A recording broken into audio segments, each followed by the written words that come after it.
I'm here at the White Spaces workshop in Johannesburg talking to Riyaz Bachani, who is the CTO of Wananchi. Riyaz, you've been rolling out a Wi-Fi hotspot product called Wazi. Tell me about it. Hi Rosa. Wazi Wi-Fi is a project we're doing in partnership with Google. It's actually a new business unit within Wananchi that we've separated, and essentially the idea is to have widespread Wi-Fi access everywhere, and we do that by incorporating partners within our model, and the partners basically run an extra SSID, and we allow users to be able to roam with their Wazi pass. In addition to that, we're also rolling out our own access points in where we see gaps, and have Wi-Fi readily available for mobile offload and so on. And how long has the pilot been running? We've been running the pilot for a couple of months now in the Junction area in Nairobi, but we're now scaling out and having widespread access, getting operators signed on who will bring in more access points available into the network. As well, we're expanding this across Eastern Africa and wider Africa. And how much does it cost me to use the network? You can get free 10 minutes when you sign on initially, and after that you can buy a 50 shilling pass for a day's access or 500 shillings for a full month's access, which is something like 17 shillings a day. Yeah.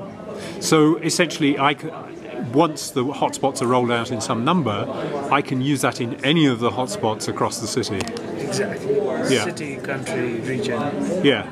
And how does that work in technical terms? There's an exchange at the middle of this, isn't there? Yeah. So Wazi Wi-Fi runs a small gateway that basically manages the SSID and allows you to do the billing and authentication. And we have wholesale packages as well for mobile offload partners and so on.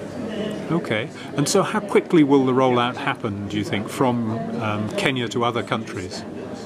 We're already looking at Eastern Africa, sort of from now to early next year. Yeah. In having over 1,000 hotspots available all over the place. And what sort of locations do you tend to look for those kind of hotspots? We're targeting both. So one is places of convenience, so malls, coffee shops, shopping centers, airports. Those are some of the key ones, but we're also targeting places with no access, so colleges, the big universities, the smaller colleges and so on, because students really lack access, and this is a key market that needs this access. And how many people are using the current Junction pilot that you're running at the moment, approximately? We've approximately got about 3,000 people tried the service and used it to some extent. And how many regular users within that, do you think?